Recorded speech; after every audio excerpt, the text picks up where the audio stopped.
few weeks ago, I started a batch of beer based on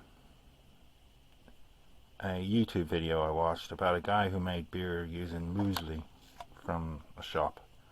So I decided to see how well that worked. And it did okay. I had 6 bottles of beer. I'm down to 4 now. But I used what was left of the wort and the yeast from the previous batch to make a second batch, because I had a whole half a bag of muesli left. So let me open one of these. I'm going to take this outside and open it, because the first bottle I opened went off like a hand grenade. Okay, hopefully this won't explode.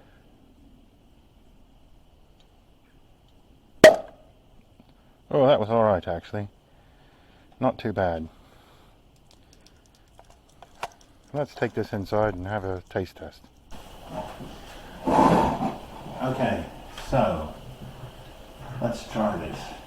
Now, there's not a lot of point of putting it down the side, because this thing is full of yeast and it's very cloudy. But it's also well carbonated and it smells nice. Yeah, it smells very yeasty, a bit like cider.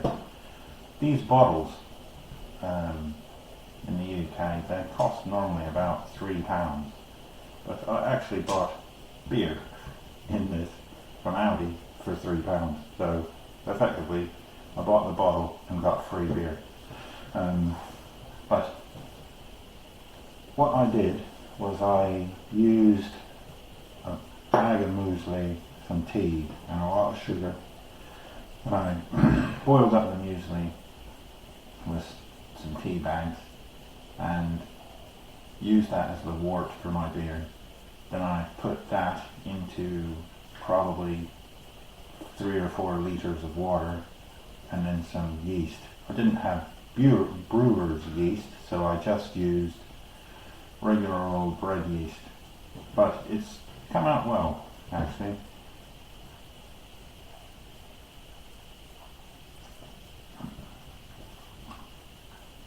The taste is very refreshing. It's kind of like cider, because obviously the muesli had some raisins and things in it as well. It does have a bit of a lot of oat flavour, so it is an oat beer, because there's lots of oats obviously in muesli.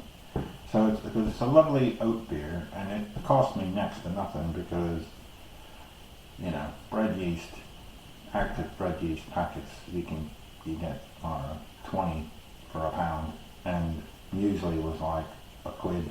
Put a photo of the one I used, and in fact I got 2 batches out of that bag, because I used the other half in the one that I showed you in the garage. Now the only problem I've had is the sediment inside. I haven't found it. I could have used gelatin or whatever to, you know, find the some of the sediment out of it. But actually I don't mind it being cloudy, and it tastes fine, so there's no problem with it.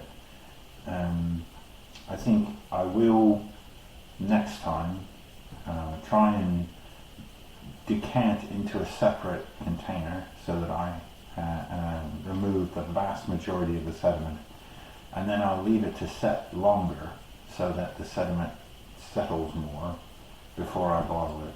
I mean, I was a bit too eager to do this, but it's not a problem. Tastes good.